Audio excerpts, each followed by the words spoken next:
నమస్తే, నా పేరు దేవిరెడ్డి కళ్యాణి, కౌన్సిలింగ్ సైకాలజిస్ట్ని. ఎడిక్షన్ని దూరం చేయవచ్చా? దానికి చికిత్స ఉందా? ఎస్, డెఫినెట్గా ఉంది.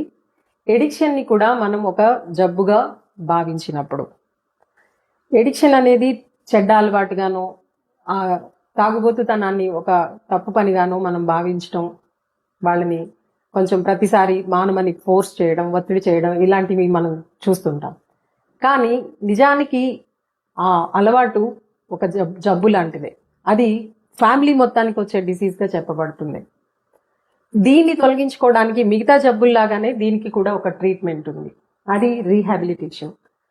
బయట ఉండి కూడా చాలా మంది మానేద్దామని ఎన్నో ఫేక్ ప్రామిసెస్ చేసుకుంటారు. వాళ్ళు అనుకుంటారు కూడా మానేయాలని, కానీ ఫెయిల్ అవుతుంటారు. ఎందుకు అంటే రీహాబ్ సెంటర్స్లో కన్నా బయట ఉన్నప్పుడు వాళ్ళు విత్డ్రావల్ సిమ్టమ్స్ వస్తే ఇబ్బంది పడుతుంటారు, లేదా మళ్ళీ ట్రిగర్స్ పాయింట్స్ ఉన్నా, స్ట్రెస్ ఉన్నా మళ్ళీ ఎడిక్షన్ వైపు వెళ్ళిపోతుంటారు.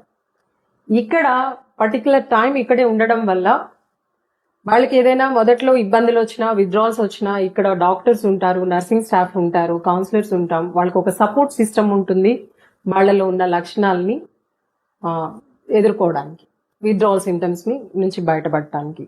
ఆ తర్వాత కూడా వాళ్ళకి ఉండే రెగ్యులర్ యోగా క్లాసెస్ లేదా రిలాక్సేషన్ థెరపీస్, కౌన్సిలింగ్ సెషన్స్, ఇవన్నీ కూడా వాళ్ళ ఎడిక్షన్ నుంచి బయట పడేయడానికి హెల్ప్ అవుతుంది.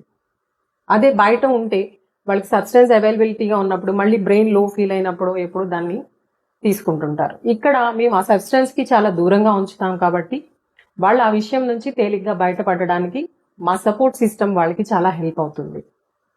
Thank you.